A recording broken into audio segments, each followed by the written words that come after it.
We're not here to talk about motivation or willpower. We're here to look at the cold, hard math. This is your scientific blueprint for eliminating high-interest debt, and really for taking back control of your financial life. Let's begin. So right off the bat, I need to share a truth that might be a little uncomfortable. And look, it might be tough to hear, but I promise you, really understanding this is the absolute first step toward making a real, lasting change. Here it is. We have to frame this the right way. High-interest debt, it isn't just another monthly bill. It is a full-blown financial emergency. You should think of it like a fire that is actively, right now, burning down the house you're trying to build for your future. We see numbers like this on our credit card statements all the time, right? 18%, 22%, maybe even 25% APR. It's so easy to just get numb to them. But let's be totally clear about what this number actually is. It's the guaranteed, risk-free return that you are paying to someone else with your money. And this, right here, this is the core idea of this entire explainer. You see, the incredible power of compounding interest is either the engine building your wealth or it's the engine destroying it. There's no in between. And if you're in high-interest debt, that engine is working against you every single second of every single day. Our mission is to grab the controls and flip that switch.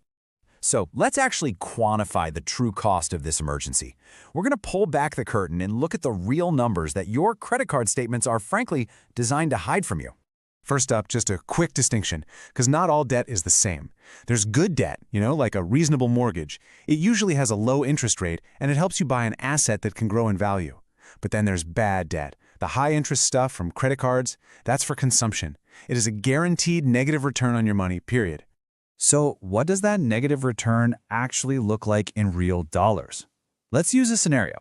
Let's say you have $40,000 in credit card debt at a 20% APR. Well, that means you are paying $8,000 every single year just in interest. That's not even touching the original amount you owe. That's $8,000 just vanishing. Okay, now let's pause, because this is the most important question we're going to ask today. What if that $8,000 wasn't just disappearing? What if instead you could put that exact same money to work for you? Here's the answer. This is the true cost of that debt. If you invested that same $8,000 every year and it earned a pretty standard historical market return of 10%, it could grow to over $787,000 in 25 years. That's what we call the opportunity cost. That's the future wealth you are trading for the debt you have today. I really need to drive this point home. This is not some motivational rah-rah speech. This is not a get-rich-quick fantasy. This is simple, undeniable arithmetic. It is the mathematical reality of your financial situation right now. Okay, that was the problem, and it's a big one. So now let's pivot to the solution. We're going to look at the two main ways to tackle your debt, and it really highlights this fascinating battle between what's mathematically perfect and what works for us as humans. So you've got two main weapons in your arsenal. First is the debt snowball. That's where you pay off your smaller debts first. You get these quick psychological wins that build momentum. Then there's the debt avalanche. Here you target the debt with the highest interest rate first. Now mathematically, the avalanche will save you the most money in interest. But you know what? The best strategy is the one you will actually stick with until that debt is gone. All right, now for the master plan. We're going to lay out a really clear step-by-step map that's going to take you from this state of emergency to a state of financial freedom. This is your blueprint.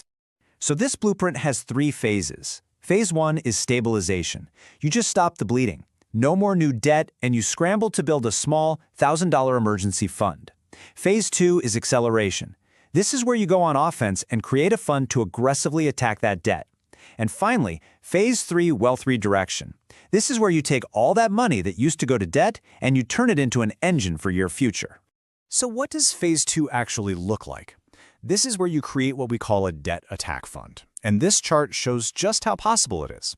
Maybe you find $600 a month by cutting back on some expenses. Then maybe you pick up a side hustle and earn an extra $700.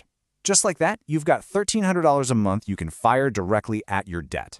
That's how you make progress fast.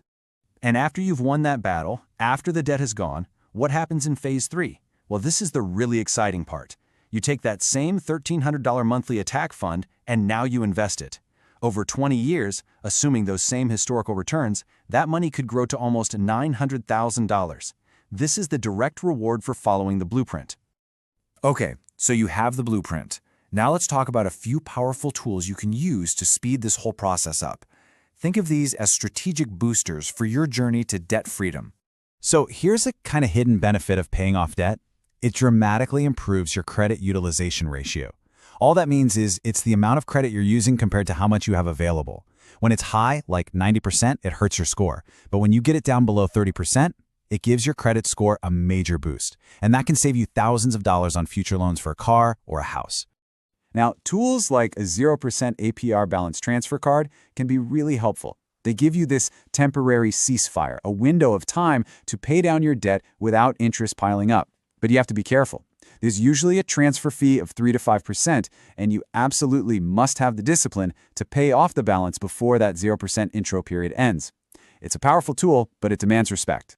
A really common question is, should I invest or pay off my debt? This table gives you a super simple guide. Rule number 1, if your job offers a 401k match, you always contribute enough to get the full match. It's free money. Don't leave it on the table. For any high-interest debt, credit cards over 15%, you prioritize paying that off. It's a guaranteed return. For low-interest debt, like a mortgage, under 6%, it's okay to take a more balanced approach. As we start to wrap up, let's talk about mindset for a second. Real, lasting financial freedom. It's not born from some lucky stock pick or a risky crypto trade. It's forged in the fires of consistent, boring, relentless discipline. It's not sexy, but man, it works. And that brings us to the most fundamental rule of building a stable financial house. It's simple. You must clear out the toxic, high-interest debt first. That's what creates the solid foundation you can then safely build real, lasting wealth on top of. So what could your journey look like? Well, here's a map for the next 2 years. This can be a period of temporary sacrifice for a literal lifetime of freedom. It all starts today, with a decision to begin. Then you move through the phases. Stabilize your finances, aggressively accelerate your debt payoff, and then, finally, redirect all that cash flow toward building the future that you actually want. So I'll just leave you with this final thought. The real journey to building wealth, it starts the exact moment you stop letting interest payments control your life.